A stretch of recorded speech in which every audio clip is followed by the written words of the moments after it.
यावेळेस आपण सुरुवातीच्या प्रार्थनेमध्ये जाऊया. पवित्र पवित्र पवित्र जीवन सनाधीश परमेश्वर, तुझ्या नावास मान महिमा गौरव असो. विशेष मागील सर्व सत्ताभर तू आमचा सांभाळ केलास. पवित्र आत्मे सामर्थ्याच्याद्वारे स्वर्गीय नजर आमच्यावरती तू प्रगट केलास. अशा भक्तीचा चालक मालक उद्धारक तू हो.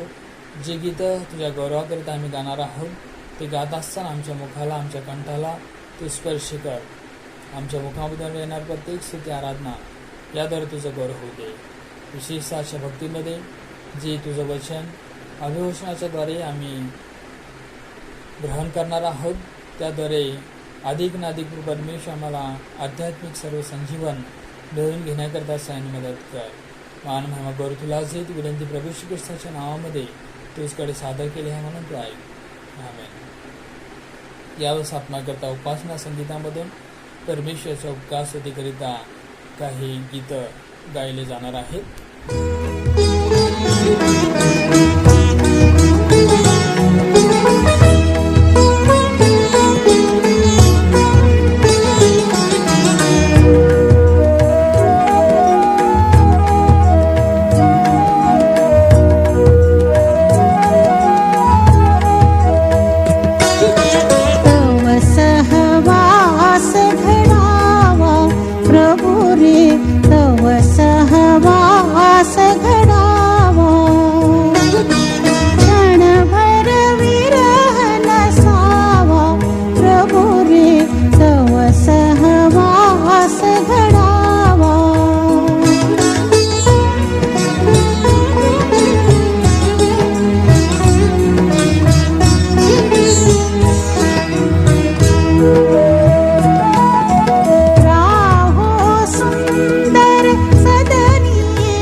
वाचनासाठी आळीपाळीचे स्तोत्र 98-1-9 आपल्यासाठी सिओनाराव आणि श्रेयाराव वाचतील.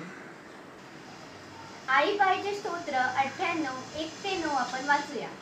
परमेश्वराचे गुणगान नवे गीत गाऊन करा, कारण त्याने अद्भुत कृत्ये केली आहेत.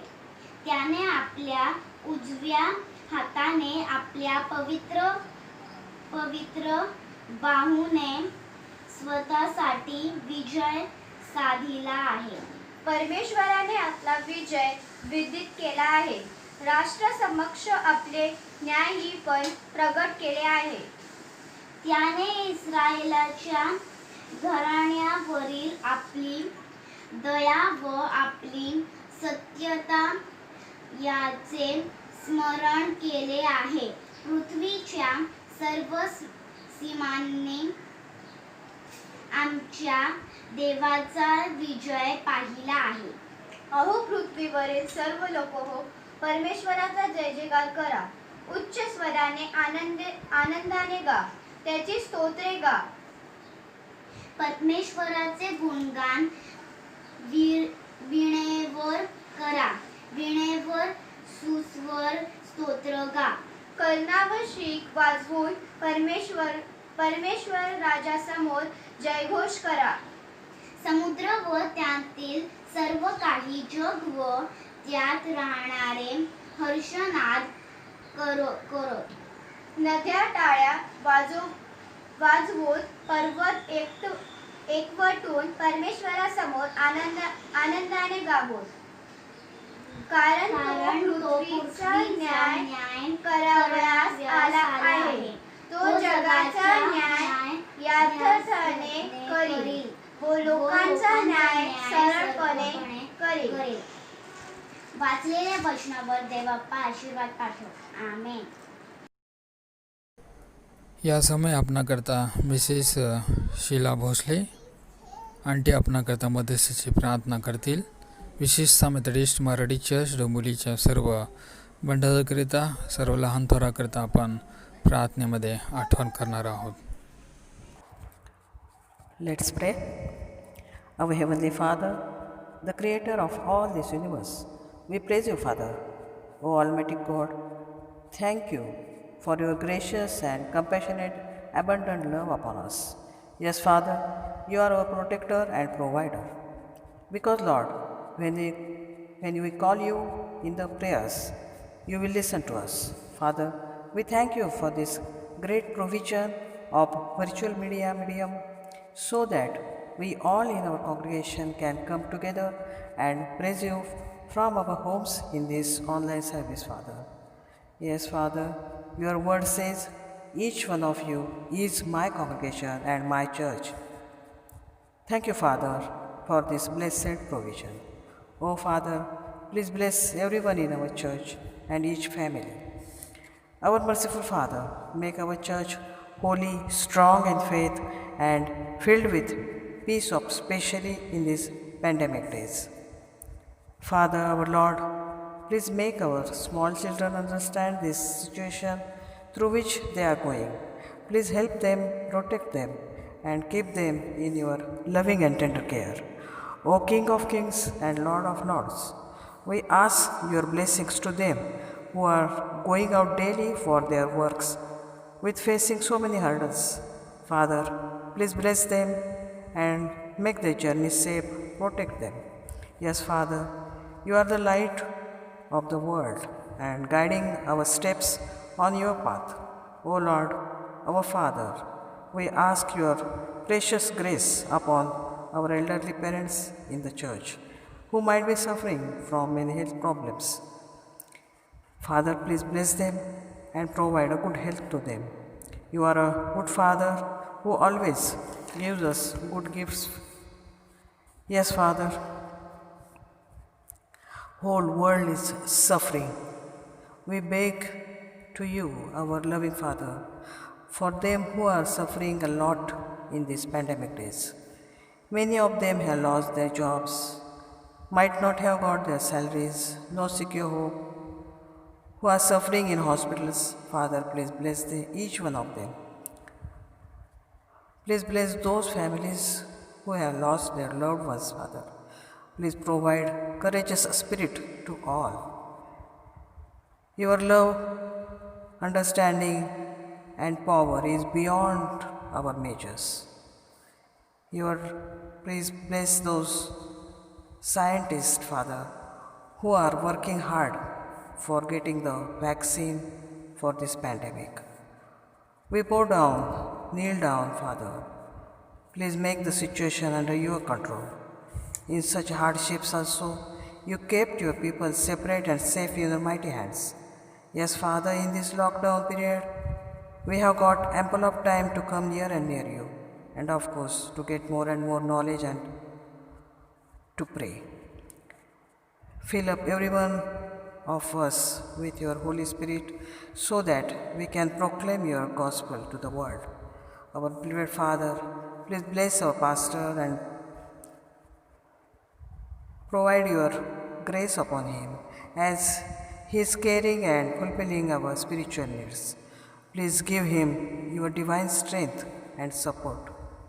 Please bless his family and loved ones, Father. Oh Father, please hear our prayers and fill up everyone among us with your love and endurance. In the mighty name of your only begotten Son, या समयी आजच्या शुक्रवारच्या भक्तीकरिता चिंतन मननाकरिता जो नवीन खर्रामधून शास्त्रपाठ घेतलेला आहे त्याचं यावेळेस आपण वाचन करूया. योहान शुभवर्तमान याचा 9वा अध्याय आणि 1 ते 11 ही वचन. योहान शुभवर्तमान याचा 9वा अध्याय 1 ते 11 ही वचने. शीर्षक आहे जन्मांधाला डोळे देणे. तो तिकडून जात असता एक जन्मांध माणूस त्याच्या दृष्टीस पडला. तेव्हा त्याच्या शिष्याने त्याला विचारले, गुरुजी, कोणाच्या पापामुळे हा असा जन्मास आला, ह्याच्या की ह्याच्या आईबापांच्या? येशूने उत्तर दिले, ह्याने किंवा ह्याच्या आईबापांनी पाप केले असे नाही, तर ह्याच्या ठाई देवाचे कार्य प्रगट व्हावे म्हणून हा असा जन्मास आला. ज्याने मला पाठविले त्याचे कामे दिवस आहेत, तोपर्यंत आपल्याला केली पाहिजे. रात्र येणार आहे, तिच्यात कोणालाही काम करता येणार नाही. मी जगात आहे तोपर्यंत मी जगाचा प्रकाश आहे. असे बोलून तो भूमीवर थुंकवला. थुंकेने त्याने चिखल केला. तो चिखल त्याच्या डोळ्यास लावला आणि त्याला म्हटले, जा शिलोह म्हणजे पाठवलेला नावाच्या तळ्यात धु. मग त्याने जाऊन धुतले व तो डोळस होऊन आला. ह्यावरून शेजारी पाजारी व ज्यांनी त्याला पूर्वी भिक्षा मागताना पाहिले होते ते म्हणाले, भीक मागत बसणारा तो हाच नाही काय? कित्येक म्हणाले, तो हा. दुसरे म्हणाले, नाही, हा त्याच्यासारखा आहे. तो म्हणाला, मी तोच आहे. ह्यावरून ते त्याला म्हणाले, तुझे डोळे कसे उघडले? त्याने उत्तर दिले, येशू नावाच्या मनुष्याने चिखल करून माझ्या डोळ्यास लावला आणि मला सांगितले, शिलोहवर जाऊन धु. म्हणजे जाऊन धुतले आणि मला दृष्टी आली. तो परमेश्वर वाचले वचने उपस्थित सर्व प्रियजनांच्या आध्यात्मिक जीवनाच्या वाढीकरिता आशीर्वादित अशा प्रकारे करो. त्याच्या नावास मान म्हणून गौरव आता सदा सर्वकापर्यंत असो. आमेन. पुन्हा एकदा प्रभू ख्रिस्ताच्या नावामध्ये मेथडिस्ट मराठी चर्च डोंबिवलीच्या सर्व मंडळीचे स्वागत करत आहे. विशेषतः या शुक्रवारच्या भक्तीमध्ये जो विषय आपण चिंतन मननाकरिता घेतलेला आहे, देवाच्या सेवेकरिता आपण अवेशी असणे गरजेचं आहे. विशेषतः परमेश्वराचे महान सेवक जॉन वेस्ली फार त्यांच्या जीवनामध्ये उत्साहित आणि आवेशी अशा प्रकारचे व्यक्ती असलेलं आपण त्यांचं जीवन पाहतो. आणि त्यांनी अशा प्रकारे म्हणलेलं आहे की मला असे 100 पुरुष द्या जे आपल्या परमेश्वरावरती अंतःकरणापासून प्रेम करतात आणि पापाशिवाय अन्य कुठल्याही गोष्टीचे भय आपल्या मनामध्ये त्यांना नसते. आणि मी संपूर्ण जगाची उलथापालट त्या 100 पुरुष यांच्याद्वारे करेन. अशा प्रकारचे उत्साही व्यक्तिमत्व असलेलं सेवेकरिता आवेशी असलेले जॉन वेस्लीचं जीवन आपण पाहतो. त्यासोबतच विशेषतः जो शास्त्रभाग आपण वाचलेला आहे, योहान शुभवर्तमानाचा 2रा अध्याय आणि 17व्या वचनामध्ये प्रभू ख्रिस्ताच्या जीवनाबद्दल व देवाच्या कार्याकरिता सेवेकरिता व इस्रायल लोकांच्या पुन्हा उभारण्याकरिता त्यांच्या शरीररूपी मंदिराच्या सर्व बांधणीकरिता जो आवेश त्या प्रभू श्री ख्रिस्ताच्या जीवनामध्ये होता त्याविषयी आपण पाहतो. योहान वर्तमानाचा 2 अध्याय 17 वचनामध्ये प्रभू श्री ख्रिस्त म्हणत आहे की तुझ्या मंदिराच्या आवेशाने मला ग्रासून टाकलं आहे.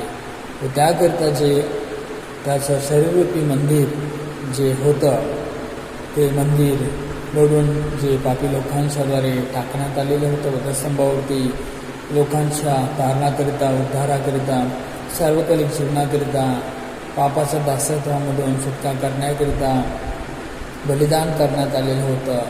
ते मंदिर त्याने पुन्हा लोकावर असलेल्या प्रीतीबद्दल त्याने काय केलेलं आहे, पुन्हा उभारलेलं आहे. त्याकरिता त्याने या ठिकाणी सेवा कार्य केलेलं आपण पाहतो. आणि विशेषतः हे सेवा कार्य करत असताना परमेश्वराचं सेवा कार्य आयुष्याने उत्साहाने संपूर्ण तन मन धन लावून करत असताना त्याचे जे सर्व संबंध आहेत जे पित्याबरोबर जोडलेले गेलेले आपण पाहतो. परमेश्वर पित्याशी तो कनेक्टेड होता, परमेश्वर पित्याशी तो एकरूप होता आणि परमेश्वर पित्याच्याद्वारे सर्व सामर्थ्य आपल्या जीवनामध्ये प्रभू श्री ख्रिस्त अनुभव करून घेत होता. आणि जगतामध्ये उदाहरण आपण पाहतो, जी करंटची लाईटची तार असते, विद्युत तार असते, जी निर्जीव तार असते, परंतु ज्यावेळेस एखादा जिवंत मनुष्य ते जर आपल्या हातामध्ये तार धरून तो उभा राहील त्यावेळेस ती सजीव होत नाही. त्या तारेमध्ये त्या लाईटच्या करंटच्या तारेमध्ये करंट येत नाही, परंतु ते जर टोक त्या तारेचं दुसरा जो टोक जो खांबावरती असलेला जो पोल आहे किंवा जे प्लगमध्ये टाकल्यानंतर आपण पाहतो त्याच आणि त्या करंटच्या पॉवरच्या त्या सर्व डीपीमधून जितक्या प्रमाणामध्ये त्यामध्ये करंट सप्लाय आहे ते सर्व काही निर्जीव त्या तारामध्ये निर्माण झालेलं आपण पाहतो. तशाच प्रकारे आपल्यामधील जे काही प्रार्थनेशी परमेश्वराशी जोडले गेलेले सर्व संबंध आहेत, परमेश्वराशी जे जोडले गेलेले संबंध आहेत, प्रभू श्री ख्रिस्ताशी जे जोडले गेलेले संबंध आहेत, त्यामुळे आपल्या जीवनामध्ये देखील परमेश्वर पित्याचं सामर्थ्य किंवा शक्ती तत्क्षणी उतरून आलेलं आपण पाहतो आणि परमेश्वराचं महान कार्य आपल्या जीवनामध्ये घडून येत असलेलं आपण पाहतो. तशाच प्रकारे आपण योहानच्या सुवर्तमानामध्ये 9 अध्याय 1 ते 11 वचनामध्ये विशेषतः 4 वचनामध्ये प्रभू श्री ख्रिस्त अशा प्रकारे म्हणत आहे, अशा प्रकारे बोललेलं आहे की ज्याने मला पाठवलेलं आहे त्याची कामे दिवस आहेत तोपर्यंत आपल्याला केली पाहिजे, कारण रात्र येणार आहे तिच्यात कोणालाही काम करता येणार नाही. विशेषतः या ठिकाणी योहानाच्या सुवर्तमानामध्ये 9 अध्याय 1 ते 11 वर्षामध्ये एका जन्मांध व्यक्तीला प्रभू श्री ख्रिस्ताने बरं केलेला पाहतो आणि तो देवाच्या द्वारे त्याला निवडल्यानंतर जे कार्य करण्याकरता जगतामध्ये तो आलेला होता, तो कार्य देवाने जो त्याला सामर्थ्य प्रदान केलेलं आहे, देवाशी तो जोडला गेलेला आहे. परमेश्वर पित्याच्या सर्व अनुग्रहामध्ये आशीर्वादामध्ये तो सदोदित राहणारा अशा प्रकारचा त्याचा विश्वासाचा पुत्र आहे. परमेश्वरामध्ये जे सामर्थ्य आहे आजारी व्यक्तींना आरोग्य देण्याचे, आंधळ्या व्यक्तींना डोळे देण्याचे, ते प्रभू श्री ख्रिस्ताने आपल्या जीवनामध्ये देखील महत्कृत्य केलेलं या ठिकाणी आपण आज पाहावयास मिळतं. म्हणून तो म्हणत आहे की मी जगाचा प्रकाश आहे, 5व्या आणि 6व्या वचनामध्ये पाहतो. आणि म्हणूनच तो प्रकाश जो परमेश्वर पित्याजवळ होता, जो परमेश्वर माझा प्रकाश व माझे तारण आहे दावीद राजा म्हणतो, तशाच प्रकारे जगाचा प्रकाश म्हणून दीप म्हणून प्रभू श्री ख्रिस्त या जगतासमोर आपला प्रकाश देत असताना, अंधांना सर्व दृष्टी देत असताना तो म्हणत आहे की जोपर्यंत दिवस आहे तोपर्यंत आपल्याला परमेश्वराचं कार्य करणं गरजेचं आहे. इतक्या मोठ्या प्रमाणामध्ये आवेशाने उत्साहाने प्रभू श्री ख्रिस्त भरलेला होता आणि म्हणूनच त्याने परमेश्वराचं महान कार्य आपल्या जीवनामध्ये अनेकांच्या काही लोकांच्या जीवनामध्ये केलेला आपण पाहतो. आणि म्हणजेच आयुष्य असणं म्हणजेच देवाबद्दल आपल्या मनामध्ये आवड असणे किंवा आपल्या हृदयामध्ये ऊर्जा असणे किंवा उत्साह असणे किंवा देवाची भक्ती करणे. आणि विशेषतः प्रभू श्री ख्रिस्ताच्या जीवनामध्ये मंदिराबद्दल जी त्याला आवड होती, जी भक्ती होती, जी ऊर्जा, जे सामर्थ्य होतं ते योहानाच्या 2 अध्याय 17 वचनामध्ये पाहतो. व योहानाचा जो 9 अध्याय आहे आणि 14 वचनामध्ये पाहतो की दिवस आहे तोपर्यंत आपणाला कार्य करणं गरजेचं आहे. अंधकार येणार आहे, वाईट दिवस कदाचित येणार असतील किंवा बिकट दिवस अंधकारनं कदाचित येणार असतील. परमेश्वराने जी महान अशा प्रकारची जबाबदारी सेवा कार्याची तुम्हाला आणि मला दिलेली आहे, जे स्वार्थ प्रसाराचं कार्य तुम्हाला आणि आम्हाला दिलेलं आहे, ते आपण आवडीने, उत्साहाने आणि सर्व ऊर्जेने करणं गरजेचं आहे. तरच आपण आपल्या जीवनामध्ये परमेश्वराचं सामर्थ्य हे अनुभव करून घेऊ. आपण देखील परमेश्वराच्या त्या पुत्राच्या सर्व आवेशाप्रमाणे, उत्साहाप्रमाणे आपण आपल्या जीवनामध्ये सर्व गोष्टीचा अनुभव आपण मिळवून घेऊ. विशेषतः प्रभू श्री ख्रिस्ताने जे देवाच्या लोकांसाठी जो उत्साह दाखवलेला आहे, त्यांच्या तारणासाठी त्याने जे अति उत्साहाने, आवेशाने, आतुरतेने, उत्कंठतेने प्रयत्न केलेला आहे आणि देवाचं सहकार्य त्याने पूर्ण केलेलं आहे. तशाच प्रकारे तुमच्या आणि माझ्या जीवनामध्ये जे परमेश्वर पित्याने जी काही सेवा कार्य दिलेलं आहे, ज्या कोणत्या गोष्टीकरिता परमेश्वराने तुम्हाला आणि मला निवडलेलं आहे, ते प्रभू श्री ख्रिस्त समान अति उत्साहाने, मोठ्या उत्कंठतेने, जिव्हाळ्याने मानवाच्या जीवनामध्ये जे आपण करत असलेले जे कार्य आहे ते पूर्णत्वास नेणं गरजेचं आहे.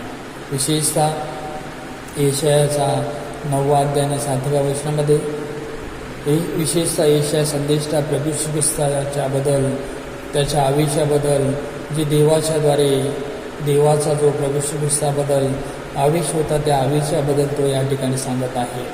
आणि त्याचा जो प्रभू श्री ख्रिस्त जो आवेश देवाचा आपल्या जीवनामधून पूर्ण करत होता, सर्व महान अशा प्रकारचं जे त्याचं सर्व कार्य पूर्णत्वास नेत होता, या ठिकाणी यशाया 9:7 आपण पाहतो की त्याच्या म्हणजेच प्रभू श्री ख्रिस्ताच्या सत्तावृद्धीला व शांतीला अंत नसणार.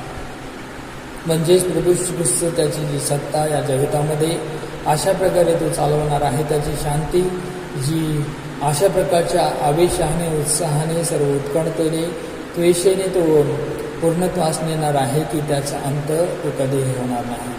आणि म्हणून तुमच्या आणि माझ्या जीवनामध्ये जी प्रभू श्री ख्रिस्ताने परमेश्वराच्या आवेशाच्याद्वारे जी प्रस्थापित केलेली सत्ता आहे, ती आजपर्यंत अंमलात आहे, ती आजपर्यंत अधिकार गाजवत आहे, ती आजपर्यंत तुमच्यावरती आणि माझ्यावरती शांती प्रस्थापित केलेली आहे. ती शांती तुमच्यापासून, माझ्यापासून, तो अधिकार प्रभू श्री ख्रिस्ताचा, परमेश्वराचा जो आवेश पूर्ण करणारा अधिकार, तो कोणीही काढून घेणार नाही. आणि म्हणूनच यशाया 9:7 जे परमेश्वराचं वचन सांगितलेलं आहे की त्याच्या सत्तावृद्धीला व शांतीला अंत नसणार. म्हणून अशा प्रकारे जगतामध्ये कोणतीही शक्ती नाही, कोणतीही ताकद नाही, कोणतेही बळ नाही की ती प्रभू श्री ख्रिस्ताची सत्ता बाजूला करून आपली सत्ता त्यावरती तो गाजवू शकेल. उलट प्रभू श्री ख्रिस्ताचं जगतामधील सर्व ज्या कोणत्या गोष्टींची, सैतानाची, सर्व आजाराची, सर्व निराशितांची, अशांतीची जी सत्ता आहे, ती सत्ता प्रभू श्री ख्रिस्त नाहीशी करतो आणि त्यांच्या जीवनामध्ये आपला अलौकिक अशा प्रकारचं गौरव, परमेश्वर पित्याचं गौरव, अंधत्व प्राप्त झालेल्या लोकांना खरं दृष्टी देऊन किंवा खरा प्रकाश त्यांच्या जीवनामध्ये प्रगट करून त्याची सत्ता तो प्रस्थापित करत असतो. आणि म्हणूनच अशा प्रकारच्या आवेशाने जे प्रभू श्री ख्रिस्ताने 2000 वर्षापूर्वी या जगतामध्ये मरणावरती विजय मिळवून या सर्व जगावरती आपली स्वर्गीय सत्ता, स्वर्गीय स्वामित्व, प्रभुत्व प्रस्थापित केलेलं आहे, जे विजय त्याने मिळवलेला आहे, जे आज तुम्ही आणि मी त्या सत्तावृद्धीचा प्रसार, त्या शांतीचा सर्व आशीर्वाद एकमेकांना देत आहोत, जो कधीही त्याचा अंत होणारा अशा प्रकारचा जो सत्ता आहे किंवा शांती आहे, ते एकमेकांच्या जीवनामध्ये आपल्याला बहाल करणं गरजेचं आहे. आज अनेक कदाचित लोक आपल्या जीवनामध्ये अदबल झालेल्या असतील, पराजयाच्या कडे वाटचाल करत असतील, त्या सर्वांना आपणाला प्रभू श्री ख्रिस्ताच्या हातामध्ये, प्रभू श्री ख्रिस्ताच्या जवळ, प्रभू श्री ख्रिस्ताशी त्यांचे जीवन, त्यांचे अंतःकरण, त्यांचे हृदय कनेक्ट करून किंवा जोडून पुन्हा त्यांच्या जीवनामध्ये प्रभू श्री ख्रिस्ताची शांती प्रकट करणं गरजेचं आहे. त्या ठिकाणी आपण पाहतो यशाया 9:7 दुसऱ्या भागामध्ये, दाविदाच्या सिंहासनावर बसून त्याचे राज्य साम्राज्य तो चालवेल. दाविदाचं जे सिंहासन आहे, जे परमेश्वराने इस्रायलाचा राजा म्हणून दाविदाला निवडलेलं होतं आणि युगानुयुग तुझ्या घराण्यामधून राजा राज्य करेल हे सांगितलेलं होतं, त्या सिंहासनावरती बसून प्रभू श्री ख्रिस्त आपलं जे साम्राज्य आहे ते चालवत आहे. म्हणजेच जे परमेश्वराचा आवेश आहे, जे तुम्ही आणि मी प्रभू श्री ख्रिस्त समान या जगतामध्ये त्याचं जे राज्य आहे, राज्याचे सर्व प्रजा म्हणून, सर्व अधिकारी म्हणून, सर्व सेवक म्हणून पूर्णत्वास नेत आहोत. त्या प्रभू श्री ख्रिस्ताच्या साम्राज्य, सर्व राज्य चालवणाऱ्या अशा प्रकारच्या राज्यामधील सर्व सेवक म्हणून आपण कार्यरत आहोत. आणि म्हणून तो दाविदाच्या सिंहासनावरती बसलेला राजा तुम्हाला आणि मला चालवत आहे. सर्व ज्या त्या गोष्टींची सर्व प्रजेला, सर्व विश्वासू लोकांना, ख्रिस्ती लोकांना गरज आहे, ती त्या सिंहासनाच्या त्या सर्व दरबारामधून, त्या सर्व आसनावरून तो काय करत आहे, जाणून घेऊन विचारपूस करून तिथे सर्व काही भागवत आहे. आणि तेथून पुढे ते सर्व काळ न्यायाने व धर्माने दृढ व स्थिर करेल. आणि त्यापुढे जीवनामध्ये, वेळेमध्ये आपण पाहतो की प्रभू श्री ख्रिस्त जो महान आविष्याने सेवा कार्य करणारा जो प्रभू श्री ख्रिस्त आहे, तो न्यायाने आणि धर्माने काय करणार आहे, न्याय करणार आहे. जी आपली नीतिमत्ता आहे, आपली जी धार्मिकता आहे, जी आपली चालचलवणूक आहे, जो आपला विश्वास आहे, जे आपल्या आज्ञापालनाचं जीवन आहे, याचद्वारे तो न्यायाने आणि धर्माने तुमचा आणि माझा न्याय करणारा देव आहे. याकरिता की पुढे वचनामध्ये आपण पाहतो की सेनाधीश परमेश्वराचा आवेश हे सिद्धीस नेईल. परमेश्वर पित्याचा जो आवेश आहे, जो उत्साह आहे की त्याच्या लोकांना न्याय मिळावा, नीतिमत्वाच्या जीवनाचा प्रतिफळ त्यांना मिळावा, सार्वकालिक जीवनाचा प्रतिफळ त्यांना मिळावा, देवाचा प्रकाश त्यांच्या मुखावरती प्रकाशान्वित व्हावा, देवाचे लोक तुम्ही आणि मी गणले जावा, हे आवेश सिद्धीस नेण्याकरिता प्रभू श्री ख्रिस्ताने त्याच आवेशाने या जगतामध्ये कार्य करत असलेलं आपलं जीवन प्रभू श्री ख्रिस्ताचं आपल्याला पाहावयास मिळतं. पुढे आपण पाहतो प्रेषितांच्या कृत्यामध्ये 18 अध्याय आणि 25 वचनामध्ये अशा प्रकारे लिहिलेलं आहे. त्या ठिकाणी आपण पाहतो प्रभूच्या मार्गाविषयी शिक्षण मिळालेले जे आपण अपोलोसाचं जीवन पाहतो की त्याला फक्त योहानाचा बाप्तिस्मा जो आहे तो ठाऊक होता आणि तो पवित्र आत्म्यामध्ये युक्त होऊन देवाच्या सर्व गोष्टीविषयी प्रभूविषयी नीट शिक्षण देऊन तो सांगत होता. त्या अपोलोप्रमाणे तुम्ही आणि मी देखील पवित्र आत्म्यामध्ये युक्त असलेलं आवेशी अशा प्रकारचं जीवन जगून जगतामधील सर्व लोकांना सुशिक्षित करणं गरजेचं आहे. आणि त्यानंतर त्याच्या ज्ञानामध्ये या देवाच्या सेवकांनी प्रभू श्री ख्रिस्ताविषयी अधिक ज्ञान प्रगट करून त्याच्या जीवनाविषयी, मृत्यूविषयी, सर्व पुनरुत्थानाविषयी ज्ञान प्रगट करून सर्व यहुदी लोकांना अधिक प्रकारे शिक्षण देण्याकरिता त्या अपोलोला तयार केलेलं होतं. तशाच प्रकारे आज आपण अनेक अशा प्रकारचे देवाचे जे आवेशाने कार्य करणारे सेवक आहेत, उत्साहाने जे कार्य करणारे सेवक आहेत, ऊर्जेने सर्व शरीरामधील ताकदीने जे कार्य करणारे लोक आहेत, यांना प्रभू श्री ख्रिस्ताविषयी अधिक ज्ञानामध्ये वाढवून आणि त्यांना प्रभूच्या कार्याकरता सेवेमध्ये अधिक समर्पित करून आपल्याला देवाचं गौरव, परमेश्वर पित्याची महिमा आणि परमेश्वर पित्याचं सर्व काही गौरव करणं गरजेचं आहे.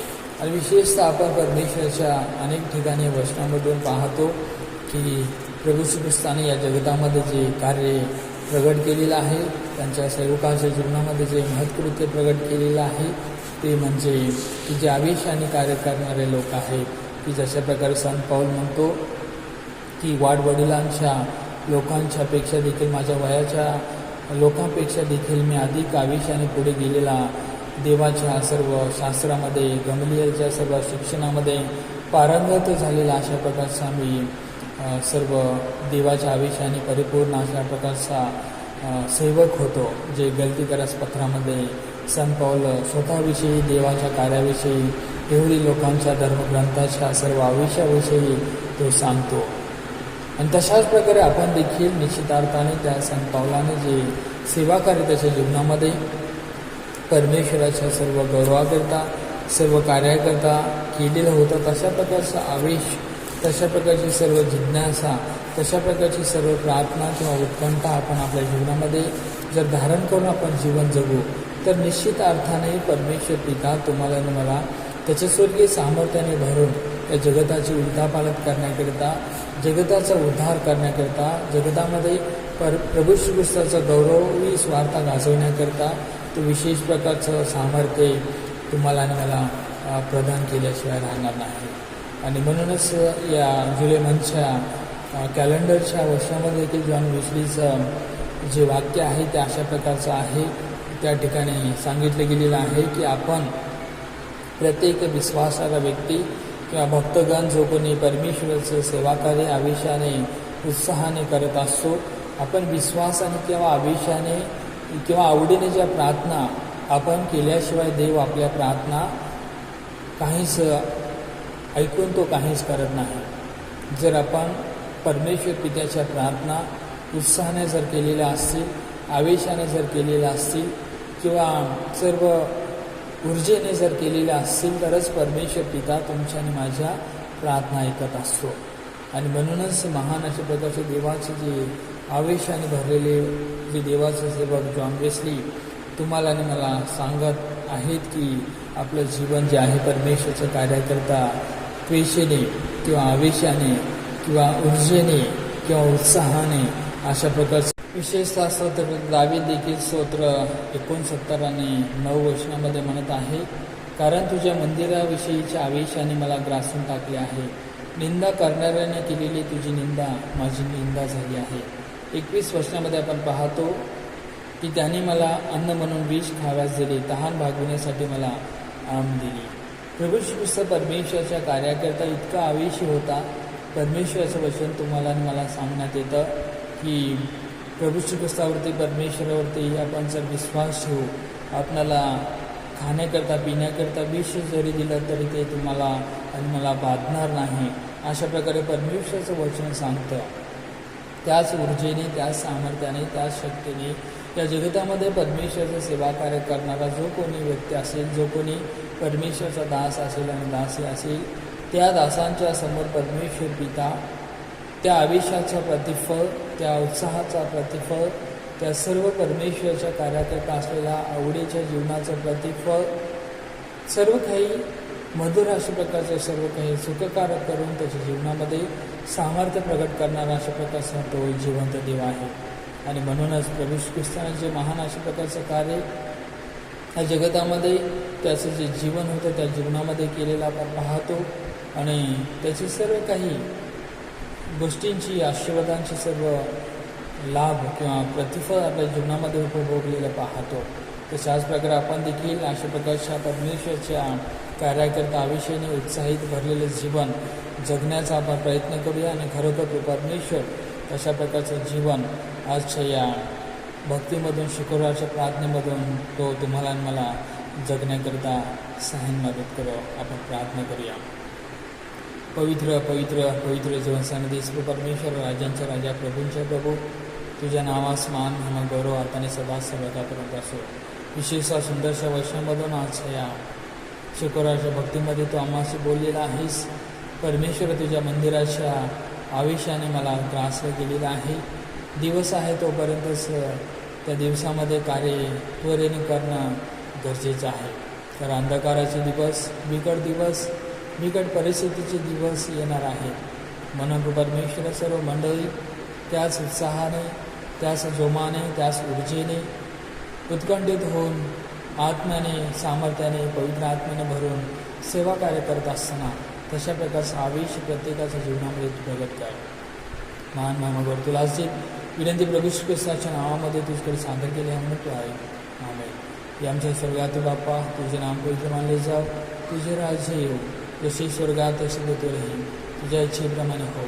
आमच्या रोजची भाकरचा मास दे, आणि जसं आम्ही आपल्या ऋणांना सोडले आहे तसेच तू आमच्याकडून आम्हास हो, आणि आम्हास परिशोध नकोस तर आम्हास वाईटापासून सोडू, कारण की राज्य सामर्थ्याने गौरव आणि सर्व काळ तुझीच आहे. आमेन. आता प्रभू श्री ख्रिस्ताची कृपा, देवचे बाप याची प्रीती आणि पवित्र आत्म्याची सहभागिता मंडळीमधील सर्व लहान थोडा संगती आता अनेकाच्या स्वार्थपर्यंत सदा सर्वकापर्यंत असो.